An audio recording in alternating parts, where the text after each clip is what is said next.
recorded on my computer. And just so that you know, if you've got your pictures, you'll be recorded. So make sure you're dressed appropriately, smile nicely, and have a good time during this webinar. And that's been asked, Barb. They wanted to know if the video has been recorded. And also, somebody has asked, will you post the link to the slides in the chat box? And so that is the tinyurl.com link. You're going to be able to find the PowerPoint and then a handout that goes with the PowerPoint that we'll be referring to. So that's that link there, the tinyurl.com. And that URL will take you to all of the different webinars that's been happening. So you just scroll to the date that you had yours, and you'll be able to find all the information in that folder. So today's objective, really we have two. We know that positive behavior interventions and supports helps parents create and maintain a safe, structured, and consistent home environment where adults to child relationships are strengthened. So our first objective is to provide PBIS principles for the home. We're going to cover 4 of them. We're going to talk about setting routines, setting home expectations, how we teach, remind, and give positive feedback, and how parents can do a simple version of behavior correction. The second objective is to provide an easy guide for behavior tips for parents and a de-escalation checklist that parents can use to help calm fears, manage stress, and keep the peace at home. So as we go through today, we want to make sure we're talking about our behavioral expectations while we're in the webinar. We want to be respectful, and that's done by placing yourself on mute, using the chat box for any questions or any prompts, any information you want to share with each other. We also want to be safe, so that's to continue our practice of being at home and then keeping our physical distancing happening. Be responsible, increase your social emotional connections, and we're going to do that today by going to the breakout room. If any of you were with us last week, our breakout room didn't work, but we got it down today. So we've got to figure it out again.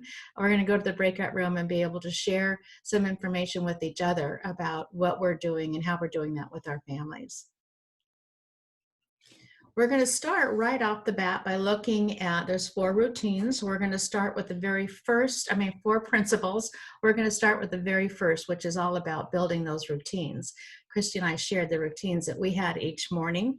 And that's the idea here, that you want to help with your parents to be able to help them see that we want to build these routines. And this information, I want to back up a minute, this information that we're going to talk about all comes from the, I need to hide my, where is it? Hide, there they are, because it's over my, there we go. I've put the link in the chat box as well, Barb. Okay, good. And so we're going to talk about this document from the PBIS.org website, and it's about supporting families with PBIS at home, and go through these 4 principles. We know that PBIS is in over 25,000 schools across the United States, and that those schools have really seen that PBIS is an effective way to build children's social emotional skills. And those skills we can also help our parents use at home. And how can they transfer what we've been doing with kids in the classroom to their homes? And that's really a lot of what this document is about for you. So we're going to talk about the first one, which is about creating these daily routines. And we know that having a regular schedule is key. We know that as educators, we use that in our classrooms, whether we're talking in elementary, middle, or even a high school. We make sure that we're using routines. And so the same thing we can do at home. We want to help parents see that kids should get up, they should eat at a regular time, they should go to bed at a regular time, and try to stick with what your normal times had been before we've had this stay-at-home order. Consistency and structure is really a great way to help calming during this time of great stress. We know too that as we add the structure and calming, we want to be a little bit flexible within our routines, be able to talk about when a routine isn't working or when we might need to change the time of day for something. But begin with a really good solid routine that you stick with and build the consistency with that. It's fun also to help parents see that maybe they could set up those routines to mimic the kinds of routines kids have at school. And planning ahead will then really help with some of the meltdowns kids might have when you want to transition from one routine to the next routine. So to help parents see that they can cut down on behavior problems by mimicking what's going on or has been going on at school, at home. So they might make sure that they're setting up times for when kids are going to be learning. Sometimes when they want to do exercise, like what we do with recess or when we have breaks in high school, and that time that they'll be able to actually play and socialize with each other. So how are they going to be able to do that when they're at home? And come up with some ideas that if you've got a child who's home alone, doesn't have other siblings, how can they set up some time to do some social networking? So help parents see the importance of being able to do that. Whatever you set up for your routines, you need to keep them visible so that kids can see what they are, constant and all in one place. Here's an example of some elementary and some secondary routines that are good, that parents can decide what it would look like at our home. It gives them a prompt. I think it would be important that as you talk with your parents, you give them really good examples of what it is so that we're not just telling them what to do, but they get a sense of what that looks like. Christy and I shared what our routines are in the morning. You might want to share the routines that you or your family has set up so they get an idea of how to do that. So again, you'll have this slide, so you don't have to worry about remembering everything that's on there, but these are a really good structure for the beginning of how to set up some routines at home. I think it's real important too that we talk about it. Every family is different. And so contextually, if we're going to be working with parents, it's nice to give them examples that would work for them. I know that somebody had talked about how do parents mimic school times if they are working. And so a lot of times you come together as a family and look at what the family schedule would look like at home.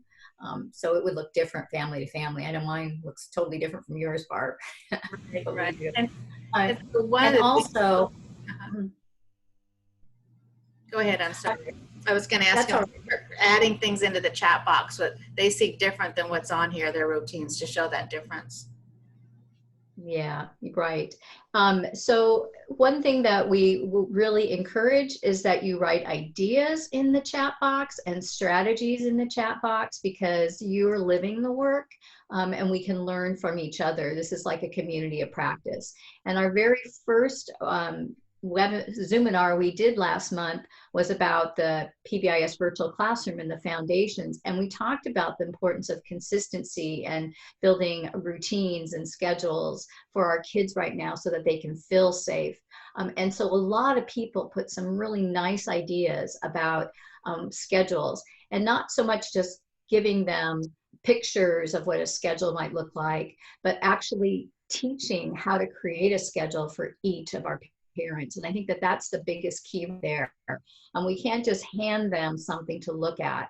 The conversation would be like amazing if we could talk with parents to help them create their own schedule for their family. So please, we encourage you at any time to write in your ideas in the chat box. Barb just talked about the first PBIS principle, which is about schedules. And so if you have any ideas, please put in the chat box. What we'll do is pull just strategies from this chat box, and you'll see the document probably by next week, and you can pull that so you can see some of those things that people have shared. Did you want to add anything else, Barb? No, that's good. Okay, before we go to principle 2, right? I just want to make sure we got that covered. So our second principle is then saying, if we have routines at home, how do we create school-wide expectations or family-wide expectations for those scheduled routines? So we talk about home expectations. Home expectations, really, it's about that PBIS teaching matrix. And most of you are using PBIS at your school, implementing school-wide PBIS. And that would be the beauty, because we're developing this relationship with our families already. That's part of implementing PBIS. So having this connection, this home-school connection, our parents can be familiar with what's going on at school if we've been communicating. And if we haven't yet, this is a great opportunity to introduce what we're doing. And so every school should have a school-wide teaching matrix. And then we should have it very accessible for our parents to get a model of what it might look like at school. So maybe on your homepage website or a newsletter, or when you did orientation, you shared that with your parents. So we have, of course, the expectations, and then we have routines, because we want to learn those in different settings. So if you can look at the examples, you can see school might look like, right, to be respectful, responsible, and safe. We have different areas: the classroom, the cafeteria, dismissal, just an example. And then we operationalize, or we talk about the behavior in terms of what we see happening in a positive stated behavioral example. And then we can just change that to home. We can consistently use the school expectations, or we can encourage families to create their own family value system to represent their expectations, and then pull from the schedule that they've created to look at maybe 3 of the areas, routines or settings, that they would like to focus on as a family.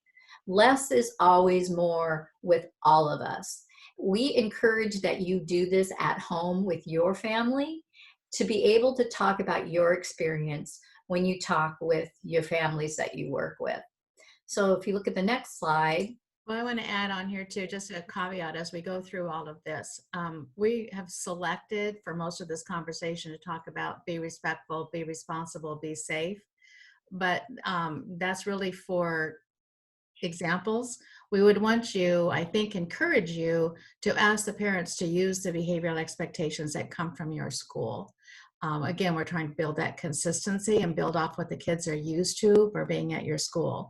So if you don't know what your schools were, you can go on their website most of the time, or you can call the teacher, but check in. What are their 3 to 5 behavioral? You can ask your kids, what are the 3 to 5 behavioral expectations to work on those? So it doesn't mean you need to use be respectful, be responsible, be safe. Right. And how we go about working with our families is going to look different from the work organization that we're working with. It could just be the contact you with your families, could be the district. We're just giving you ideas of what the content should look like around the 4 PBIS principles. So for this second one, we encouraged creating home expectations and make it a family affair. So everybody is involved, everybody's voice is heard, everybody has a say-so, and maybe one social time for me with my family is so important that I wanted that to be a routine. So we want to be able to talk why some of those routines would be important for our own personal family. We again said choose from the list that you've created in your schedule, and also keep it simple. So choose only 3 routines from that list to focus on, and write that in the matrix. We have an example in the handout that's at that tiny URL link that kind of has the same thing on this slide. And then use the expectations that your school is using for consistency, and maybe add or use your family values, what you decide as a family to be the expectations. And then once you do that, you want to create a guide for everybody to look at, to say, wow, when we're safe during, I like this, iPad and TV time, it's going to look like this. It's going to be positively stated. This is what we're going to do, because the behaviors that we want to see is what we want to put in the matrix. And the behaviors that we want to see are the ones that we want to encourage happen, so that we can keep the peace at home. That's all I keep on saying. This just, to me, helps keep the peace in my house. So that it's a third point that we go back to, something that we've created together. So those are two different examples. And they should be on the link too of where you're going with that. And then the next slide It's going to is be actually our opportunity, because like we said, it's so easy to talk about things, but from our own personal experience, that's where we can help support others. So if we're going to support our families, let's just kind of practice what it would look like. My morning routine was my walk, and when I was walking, I had to be responsible, respectful, and safe. And I positively stated to you guys what I did, and I hope you visualized or could see me at the beach with my mask, giving thumbs up to everybody, and having social distancing, space in between. So we'd like to give you the opportunity to have this conversation about your morning routine so that you can experience what that is like, maybe be able to create your dialogue that you will then be able to share with your parents when you do this activity with them. So I'm going to break you now up into breakout rooms. And you're probably going to have about 15 people in each breakout room. Make sure that you allow time for people to arrive. When you get the invitation, accept it. Know that there's a little bit of a delay to get everybody in, so be patient with it, wait, and they will all arrive. I will try to scan through the rooms and see if there's anybody who got left out alone, or try to find you if that happens and then move you into a room.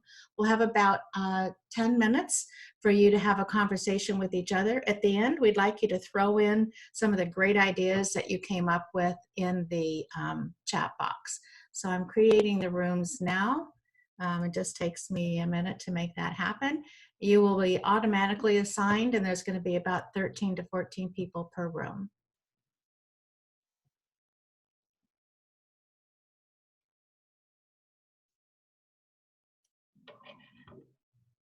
People are starting to accept their invitations and moving into their breakout rooms. Be sure you introduce yourselves to each other.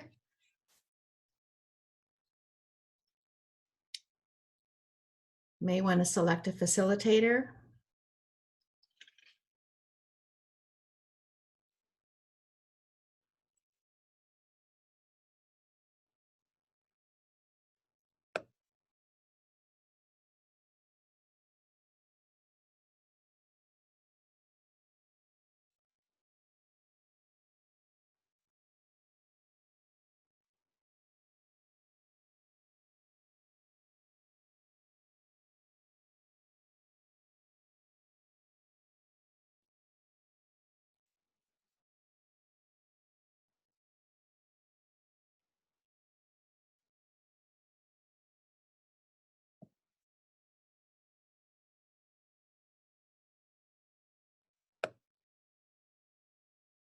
I have 3 people that were not assigned, so I'm going to assign you to breakout rooms. So hold on, you're going to get an invitation, and you're going to breakout room 2.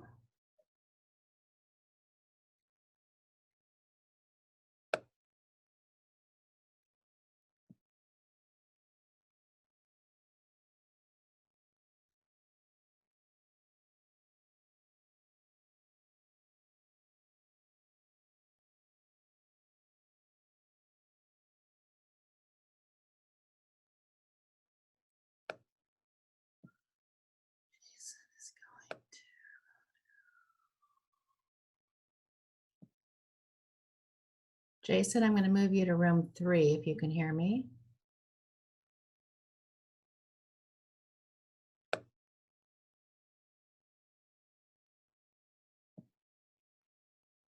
Marcy, I'm moving you to room 4.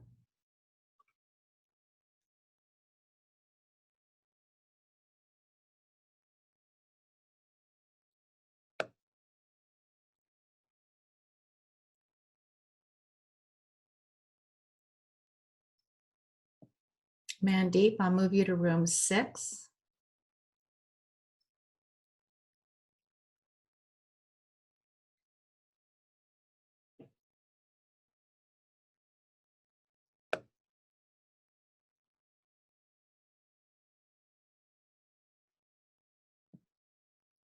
Kathleen, I'm moving you to room 7.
I see 3 people now that have popped up as unassigned, Emily, Sandy, and Teresa. So I will work on moving you to a room that has an opening. Just hold on. Oop, there's 4 of you that have popped up. Taking a room 2. Emily, I'm going to move you to room 2.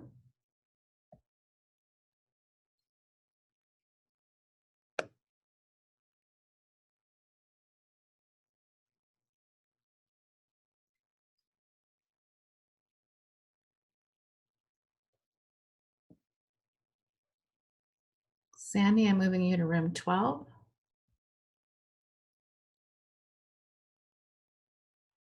my goodness.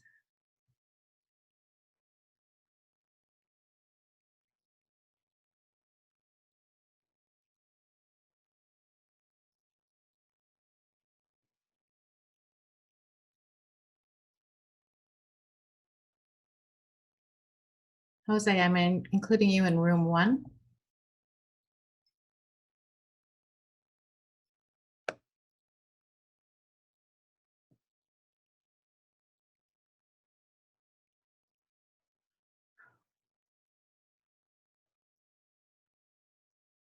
Rosie, I'm moving you to room 2.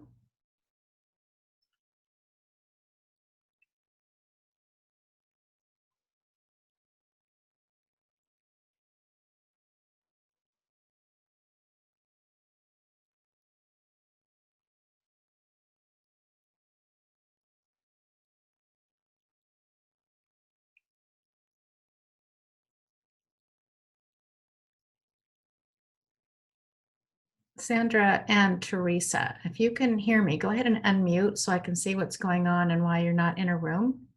You put me in, this is Teresa, you put me in a room and when I clicked it, for some reason, like Zoom kicked me out or something, so. Well, maybe there was too many there. Okay, so Teresa, let me find one that's a little more empty and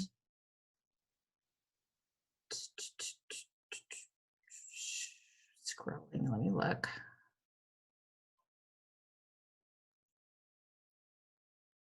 We're getting so much better at this Zoom business. Okay, here's a room. I'm going to move you to 15 and let's see what happens. Was that Teresa or Sandra? Teresa. Teresa. Okay, Teresa, you're going to 15. And you should get an invitation. Hope it works. Sandra, are you still there?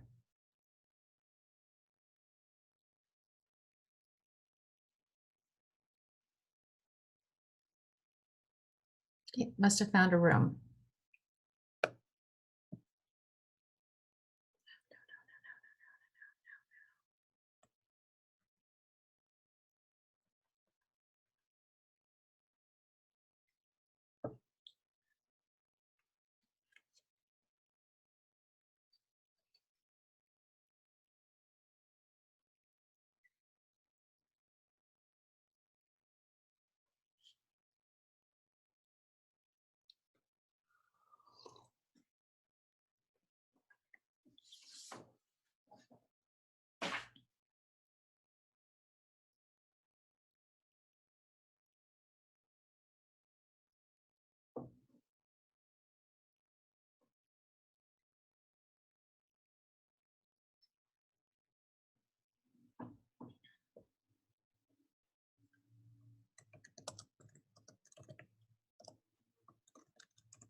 So all of a sudden, a group of you popped up as unassigned. We were a group number 16 and there were 7 of us and we were finished. And so we just left the session to come back to you. Oh, okay, perfect. I won't reassign you somewhere. Okay. We just have about 4 more minutes, 3 more minutes actually, and I'll be calling everybody back. Okay. We didn't know how it worked.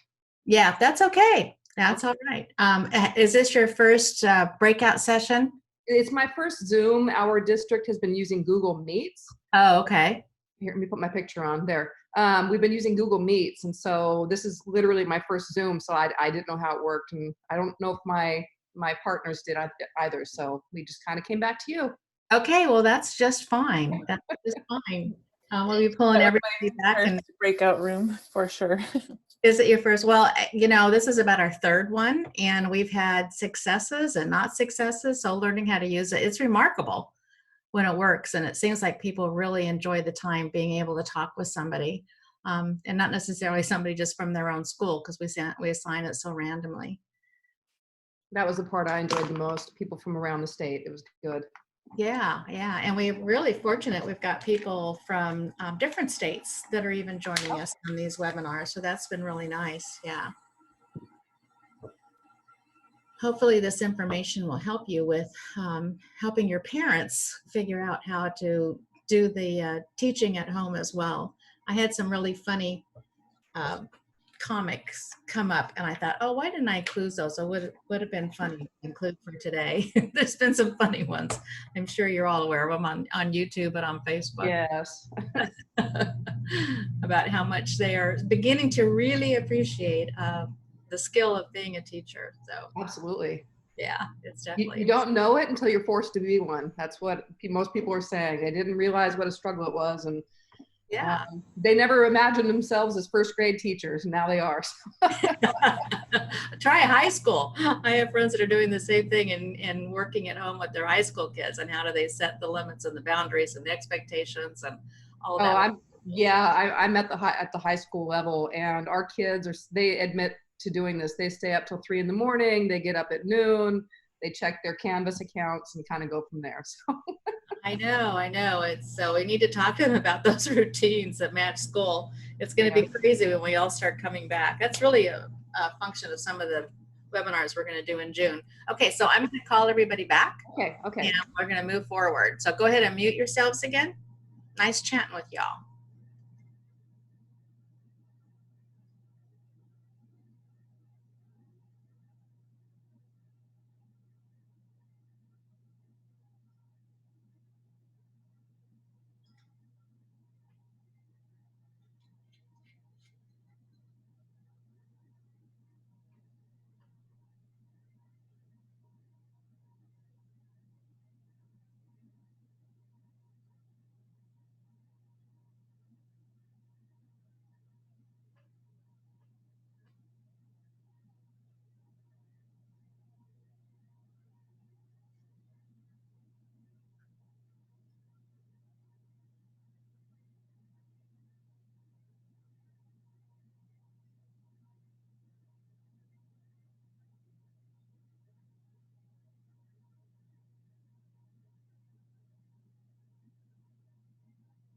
Oh. Okay, they're closing. Everybody should be joining back. So as you come back, if you had turned on your microphones while you were in your smaller groups, be sure to mute yourselves. And any great ideas that you gained from each other, go ahead and put those in the chat box. And again, we'll capture those when we come back. And I just want to share too that I think a lot of us here on this Zoominar are really doing this the best we can right now when we're working with our kids. And a lot of you have already looked at schedules and routines when you're doing the virtual learning with kids. So take that information and work with our parents. They're going to need, and every family situation is different. Them being home, not home. It just is good teaching. This is good behavioral principles. So we're doing them with our kids. Let's help our parents so that they can bring that to our families. So my computer froze for moving forward. So I'm going to stop sharing for just a moment. and say hi to everybody. You can all wave to each other while I restart the PowerPoint. Get a chance to see who all's in the room. And I'm going to try it again here.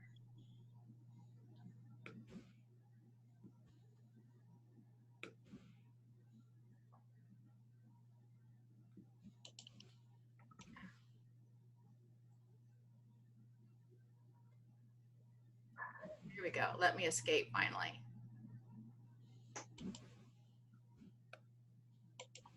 Get back to where we want to do. Slideshow from current slide. And am I sharing my screen with you all yet? No, Barb, it's just you. Okay, here I come.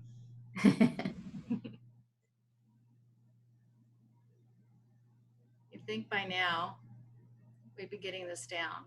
Oh, but that's what we're just saying. We're all doing the best we can for this new world that we're living in. So we're doing just fine. Okay, are we there? Mm-hmm. Are you seeing my screen? Yep, you're good to go to talk about the third principle. Thanks That for was the setup. Yeah. All right, so we're moving on to the third principle. And all this should really be sounding familiar to you as your PBIS schools. But we're moving into the part where after we have really decided what it is that we want to teach and in what routines, we now need to teach it. And we also need to be able to remind, give those positive pre-corrects to our students and how to give them the positive feedback. So these are the keys to success, really, is if you want a behavior, you need to teach it. If you like the behavior, you need to recognize it. So that's part of our acknowledgement system. So we're going to talk about how to do that at home. You also want to teach the new behavior rather than just reacting to the unwanted behavior. We're going to show some examples of how to do that at home for parents as well. And then a reminder that patience is really important when we're teaching a new behavior. So all of this is going to be in that handout you have, the supporting families with PBIS home. This is the third principle. One of the things I want to emphasize that when we do that idea of teaching, reminding, and giving those rewards and positive feedback, that as we teach the behaviors, we want to make sure that we're including and helping our parents see it's important to include why that behavior is important. What impact does that behavior have on the family, on the community, on society? Let them know why it's important for them to know how to be able to be respectful and what that language means to be respectful. Whatever your 3 to 5 behavioral expectations are you have at your school, and you want to help the family attain as well. So it's just like school. We want them to make sure that the work they're doing is much more powerful when they plan ahead about how to teach, how to remind, and reward with positive feedback. So just looking at an example of one of these, we're talking about being respectful. So we want to, our decision is that means about kind language. We want to talk about using good words at home. And so describe what kind language looks like, what it really looks like, what it doesn't look like, demonstrate what that language is, practice it in the different settings that they have at home. And then we want to remind kids to be able to use that kind language before they get started playing games together, before they get started working together. And then we want to make sure that we are acknowledging them with positive feedback when they are using kind words. And when we do that, we want to give what we always in our world call behavior specific praise, that we want to help parents understand what that means. So it really means that what we're going to do is state that we were really thankful that you were being respectful. It was a great example of being respectful. And it was because you did whatever the behavior was that the student exhibited. And then that means that the family is going to be able to eat dinner on time. That means whatever it does, it means because they did that behavior appropriately. So we really want to help them learn how to do that process where they state their behavior expectation, state what the behavior was that they saw, and then why was it helpful? Why did that help that they were able to do that behavior? So in addition to what Barb was talking about, the PBIS principle of teaching, rewarding, and reminding, we may also have to use that correcting behavior principle, our error correction. And for parents, And that's really part of our conversations that we've been having with them. So how do we respectfully work with our own family to correct their errors? And I'm going to tell you, I've been working hard with my husband, and I'll get into that in just a few minutes. But for our families, the fourth principle of behavior correction can take two routes. We can do quick correction and really have that down. If we master quick correction, we're more likely to have more peace in the family, but we can also do some redirection as well. So a quick correction is where we just signal that an error has occurred. So it's kind of letting everybody know we've had our teaching matrix at home, our school matrix, our family-wide expectations, and our way of behaving in the routines that we're going to be tackling at our house. So we would just want to say that was not respectful. Just call it out. We saw something and that wasn't respectful. And then we want to restate what we all agreed on was expected behavior. So using kind words is being respectful, because really what we heard wasn't, right? We heard the non-example. So in that quick correction, we signal error, we restate using the expected behavior, and then we provide opportunities for positive interaction. So one thing that our parents have, when we've talked with parents, it's the modeling for our kids of what we do. So providing those opportunities for us to use kind words, for them to know that this is what we're doing and to be very transparent about it. So when we talked about kind words, this is what I meant by it. So we can practice using kind words together. And whenever our kids are using kind words, it's our opportunity then to give them feedback on the words that they've been using, and to develop that literacy, that emotional vocabulary for them. That's a really great opportunity if you are using kind words in this scenario. And one of the things I want to add on to what Christy's saying here is just a reminder that we are giving you examples of what you can then take and do with your parents. And it will be really important, like Christy gave the example of kind words, and she used words that you might use when you're talking to somebody who's in elementary school.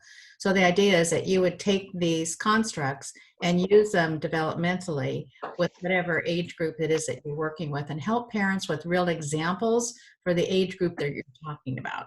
So if you're working with 16-year-olds, give some real life things that are happening in your community, what your 16-year-olds might be saying, such as the fact that they're doing their work from 2 to 4 a.m.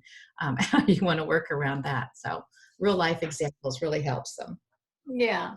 And you can do quick corrections, that 4th step, but we can also do some really quick redirects. Redirects is what I do at home all the time. So when I see my husband not washing his hands, remember, you need to wash your hands before we eat tonight, right? So could you go wash your hands? Okay, that's my reminder for him. So that's all part of behavior correction. We're going to talk a little bit more about that scenario when we talk about escalation, but we're not going to get into that right now. What we want to make sure, though, in our error correction, or when we correct behavior, we've really put the money in the piggy bank, because using positive interactions in this 5-to-1 negative interaction, or anytime we have redirects or error correction, that's really our one. And we've got to build the money in the bank so that we have enough positive relationship building moments with our family, with our kids, even with our colleagues, so that when we come to conflict, we can really talk in a respectful environment, a safe environment. If we're constantly telling them all the errors that they're doing and not giving them the information that they're doing great things along the way, and you can see then we're out of balance on the other end of that teeter-totter. Okay, so weigh it down with positive interactions and feedback with your kids. And here's the other little thing: remind instead of correct. So that's my scenario that I was just going to share with everybody. I think that I was, in my words, nagging a little too much in my error correction of my husband not washing his hands, till finally he said to me, "You don't trust that I'm going to do that." And when I heard that word, I thought, of course I trust him. So why am I just beating my head over and over and telling him, go wash your hands, go wash your hands. Did you wash your hands? And so what we decided to do was just do a prompt. And so we both created, this is like the coolest little visual. And we actually have this posted where our sinks are in our bathrooms and kitchen as a prompt. So I didn't have to go around, did you wash your hands? Or you didn't wash your hands, because I knew he didn't, and call him on his error. And that's something that we want to tell our families, just to do visual prompts. We know visual support is an evidence-based practice, and that's part of reducing the amount of errors that are going to happen in the family. And remember, you want to really work on those routines that you've established. And we said, just do 3 right now, and do your family-wide expectations to those 3 routines. And then maybe just have visual prompts around, so that you don't constantly have to do those quick error corrections. And then in your handout that you have today to download, on the very first page, you're going to find all of the resources and the links for the information that we're talking about today. And then the second page, you're going to find a link to this behavior toolkit for parents, and with some brief descriptions about what each of these are. So we're talking about some really easy, important tips for parents. And I think it's good to preface with parents that PBIS is really about prevention work. It does give you the tools to respond to problem behavior, but it's all about setting things up for success. And one of those is making sure that you create a schedule. And when you create the schedules, help them remember to schedule breaks, help them remember to schedule physical activity, and even schedule in the meal times or the snack times. You want to also make sure that when your students are following that schedule, when their kids are following that schedule, that you want to make sure you have acknowledgement for what they're doing with following the schedule and their on-task behaviors. We want to make sure that we are creating those rules so that they can have a discussion and agree about those realistic rules. Those are going to be, what is it we're going to do, and we're going to be respectful, responsible, and safe. What's it going to look like? And then making sure that they're developmentally appropriate, which parents will tend to do because that's who there is that they're working with.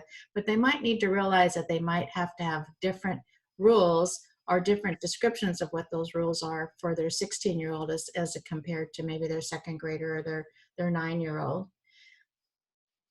We also want to make sure that we're teaching those rules, and let's not forget about the fact that we have to reteach those rules.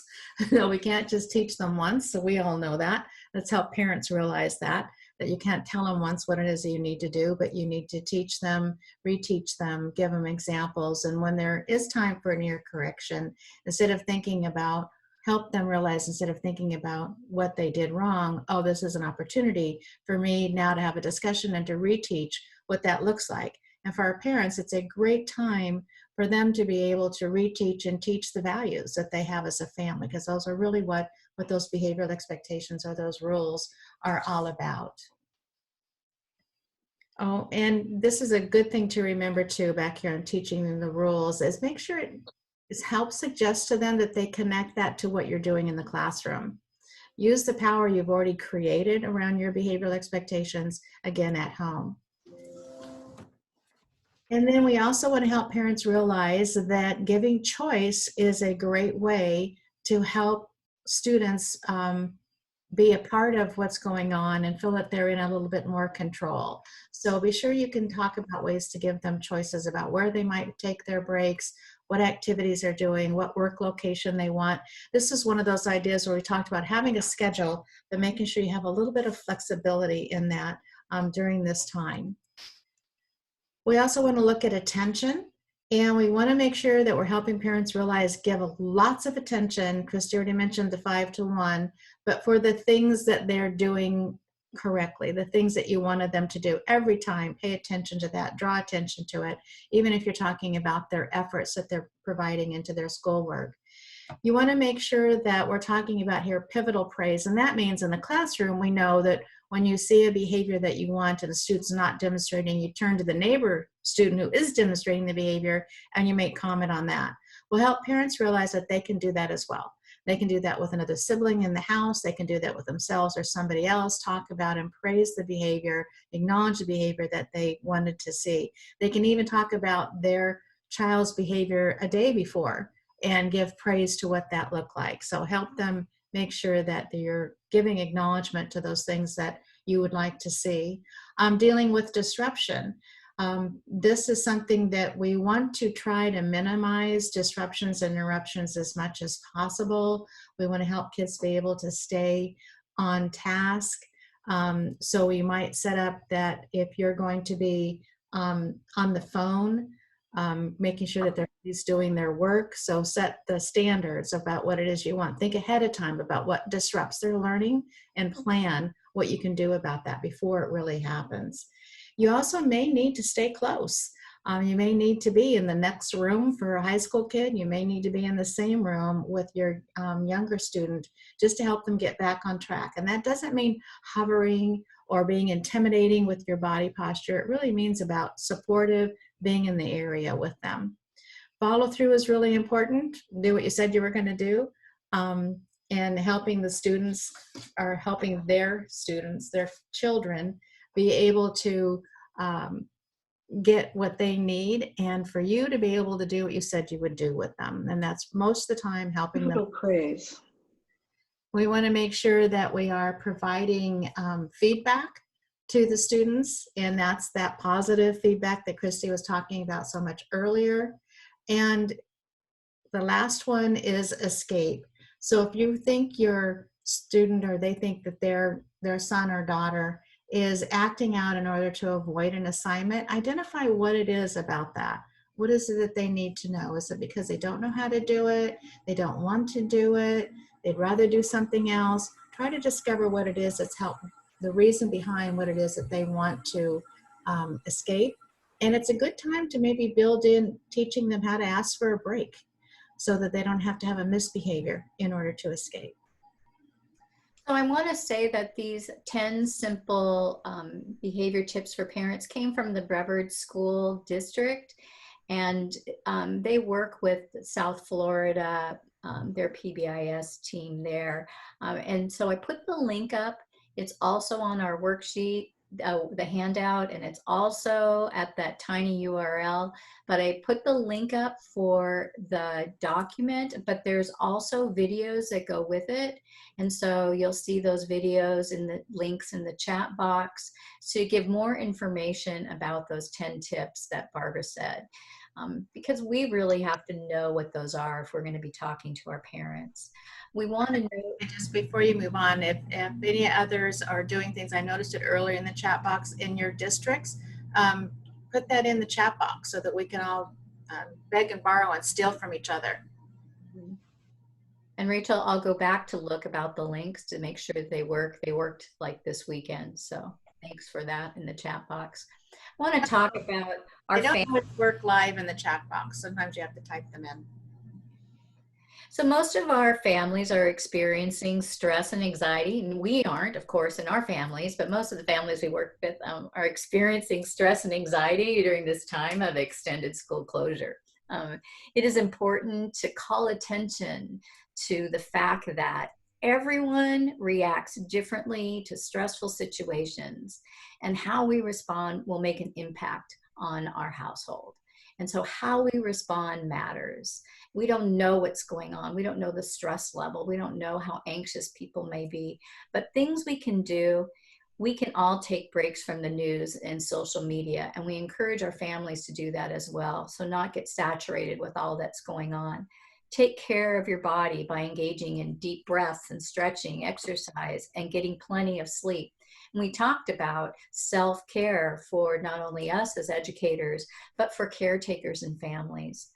Make time for enjoyable activities. That's the best with families, and connect with others by talking to them. So everything we've already heard, but here's the real interesting one. And here's something we can do. We need to know about the escalation trap.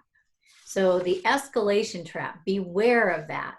Beware of the time you want your kid to come to dinner and they're watching a video and you keep asking them to come and they keep yelling, "Not now," until their behavior escalates into your behavior of just letting them do what they want to do because it's not worth the battle. Or another way to escalate is kids secretly making you escalate because they become a trigger until your screaming is just enough. You probably are shouting when you get so angry that they're not listening to what you're telling them. And they know that they don't really have to move until you raise your voice or do anything until you get to that point. So beware of this escalation trap. And there are some things that we can do to de-escalate for parents, and I always say for educators as well. And there are 10 great, it's like a checklist, go through to see if you're doing this. But before you go through that checklist, checklists are great and they're easy. It's like, oh good, they're giving us a de-escalation checklist. Here's what we should be doing. Before we enter into that checklist, we have to take a meta moment right now. We have to take a pause because we have physically and emotionally triggered ourselves into this cycle of escalation. And if we're going to engage, we talked last time about co-regulating, we're going to have to de-escalate when we kind of hit the brakes and stop and say, how can I be my best as I engage with my student or my child to get them back on track? So remember, we talk about deep breaths.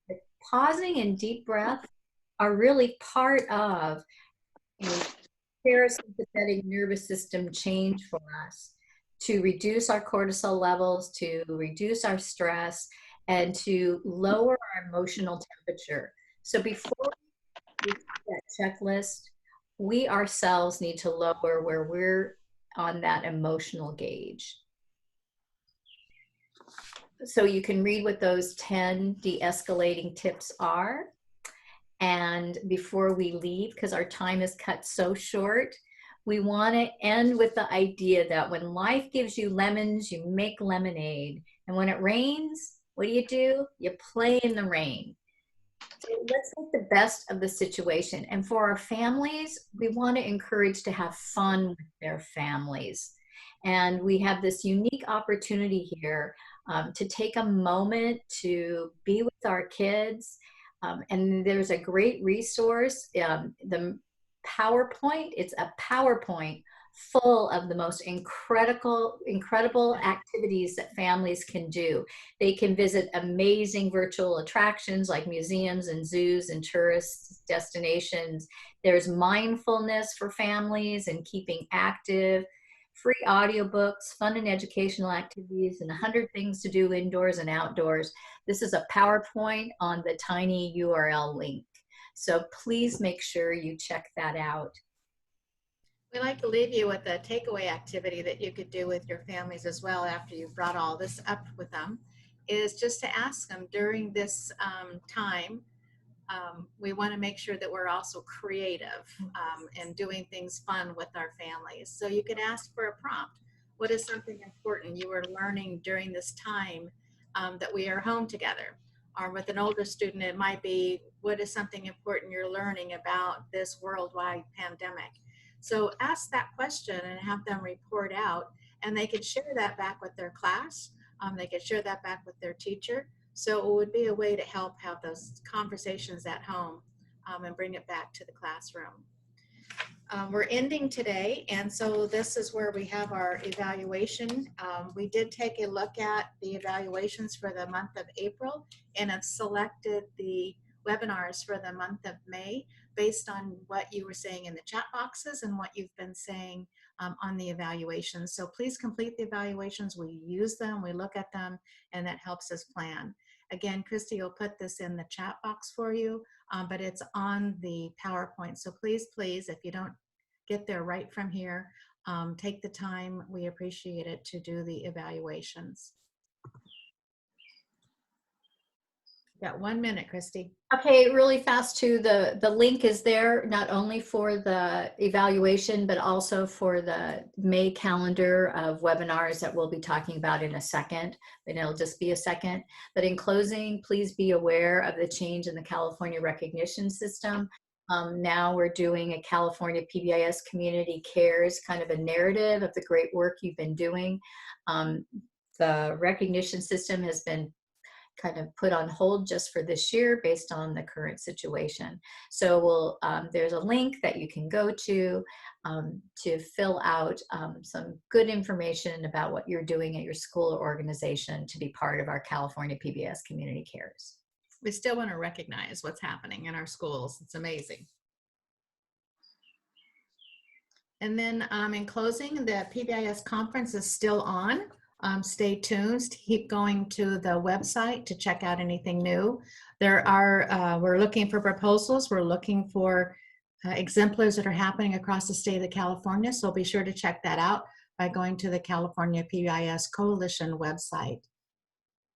And also remember to not only the webinars that'll be happening in May, but then we're going to take the notes from this chat box because all of you are just amazing. I've been reading and I can't even share. There's been so many great things, but we'll just look at strategies and things that you guys have been talking about. We'll take your names off, of course, but there'll be a list. So check in that and check in the other notes from the chat box in our previous webinars as well.